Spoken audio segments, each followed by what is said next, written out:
మనకు ఒక లోక్సభ నియోజకవర్గంలో మనకి 7 అసెంబ్లీ సెగ్మెంట్లు ఉంటాయి. మహబూబాబాద్లో ఉన్న 7 అసెంబ్లీ సెగ్మెంట్లలో ఒక్క చోట కూడా బీజేపీ ఎమ్మెల్యే లేరు. మొన్నటి ఎన్నికల్లో చెప్పుకోదగిన ఓటింగ్ పర్సెంటేజ్ కూడా లేదు. మీరు ఈ పార్టీ నుంచి ఎట్లా గెలుస్తాం అనుకుంటున్నారు? ఎట్లా అంచనాకు వస్తున్నారు? పోయినసారి కాంగ్రెస్కి ఎన్ని వచ్చినాయి? ఓకే, కాంగ్రెస్కి ఎన్ని వచ్చినాయి? ఆ తర్వాత జరిగినటువంటి 5 ఏళ్లలో కాంగ్రెస్ పరిస్థితి ఏంది? ఓకే, ఇది కాంగ్రెస్ పనితనము, కాంగ్రెస్ నాయకుల ఫేస్ వాల్యూతో వచ్చినాయి కాదు. బీఆర్ఎస్ పార్టీ టీఆర్ఎస్లో టీం తీసేస్తే తెలంగాణ ప్రజల్లో తల తీసేసినట్టు అయిపోయింది. అది వాస్తవం చెప్పాలి. ఈ తల పోయినాక దానికో బీదలిగించిండ్రు, బీఆర్ఎస్ని పెట్టిండ్రు. ఏ ఉద్యమకారుడు ఏ ప్రజలకు అది నచ్చలేదు. ఒకటి. దాంతోపాటు అవినీతి కుటుంబ పాలన, దాంట్లో నేను ఒకటి మాత్రం చెప్పగలుగుతాను. ఏది జరిగినా ఇంట్లో ఇంకొకతను ఉంటాడు. ఆ వాళ్ళను మరి ఎట్లా నమ్మి ఏం చేస్తున్నారో వాళ్ళు తప్ప ఎవ్వడికి అడగ విలువ లేదు, ఎవ్వరికి లేదు. ప్రజాస్వామ్యం కాదండి. అయినా ఏదో నీ 3-4 పేరు మీద తెలంగాణ వచ్చింది కాదు కదా. ఎంతమంది తల్లులు కడుపుకోతానండి. ఈ చేతుల మీదకి వెళ్ళి ఆ పిల్లల్ని కాలిపోతే పట్టుకొని ఊరుకోడు. ఇవన్నీ సర్వంతా అన్నీ మేమే అయ్యి. ఓ చిన్న కారు నాది 1,50,000 సర్టిఫికేట్, నాది శాలరీ. ఒక సర్టిఫికేట్ ఇస్తే 100 మంది రిలీజ్ లేడు. ఆడ కూర్చుని అడగండి, మీ ప్రెస్ వాళ్ళని అడగండి సార్. 2-3-4 రకాల చెప్పులు నా కారులో, బనీళ్ళు, బ్లాంకెట్లు. పోరగాళ్ళు ఉరికితే పాపం వాళ్ళు ఏం చేసినా వాళ్ళకి చెప్పండి. ఏ ఉద్యమకారులకు రూపాయి చేసినవా? ఎవడెవడో అక్కను అమ్మను ఇష్టం వచ్చినట్టు తిట్టి మిమ్మల్ని అంటే లేదండి, వాస్తవం చెప్తాను. తిట్టి కిరాయి బండి కట్టుకొని వచ్చిండు వాడు నీ పాటలకు.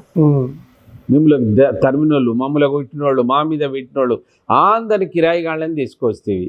ఆ బండి నిండా కానీ ఇప్పుడు అంతా వెళ్ళిపోతున్నారు, నింపుకొని వెళ్ళిపోతున్నాయి. ఏం లాభం జరిగింది? మరి ఈ పిల్లలకి ఏం చేసినావు అడిగిన నేను.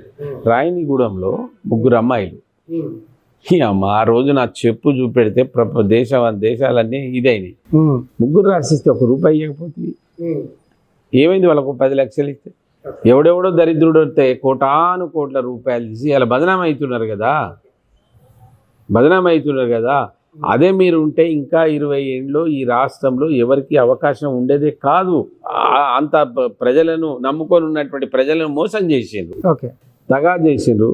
ఏదైనా నాకే తెలుస్తుంది అంటే ఎట్లా? నువ్వే కూర్చుంటే ఎవడు మాట్లాడితేవని మాట్లాడి ఒక కర్ర పడితే వాళ్ళ ఇసుక ఎంత కలపాలి, కంకర ఎంత కలపాలి, అంతా మనమేనా? ఇంజనీరింగ్ పని కూడా మనమే అన్నట్టుగా ప్రజలు ఉండి ఇప్పుడు సరే కూలిపోతాయి. నేను దాన్ని కూడా తప్పు పట్టాను. ఒక పని టెక్నికల్ ఒకసారి ఇల్లు కడతా అంటేనే కింద కాదని కాదు, కానీ ఆ నిందలు మీ మీద వచ్చినాయి కదా. అట్లా చేసుకొని ఏ లాభం పడ్డారు? ఎవడు పడ్డాడు? మరి ఆ ఇంట్లో ఉన్నటువంటి మీరే.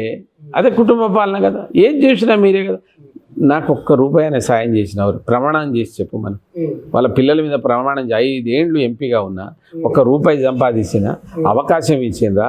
మిమ్మల్ని ఇష్టం వచ్చినట్టు తిట్లో తాగుబోతూ దంగా లంగా నేను తిట్టి వచ్చిన వాళ్ళనేమో మీరు ఆదరించి అసలు ఎన్ని బండ్లలో కట్టుకొని పోయి ఎన్ని ల్యాడ్లలో మోసుకొని పోతున్నారు అనేది మనం చూస్తూనే ఉన్నాం. నేను దాన్ని మేము పోలే, అట్లా నేను పోలే ప్రామిస్ చెప్తున్నా. నేను పోవాలని కూడా నాకు లేకుండే.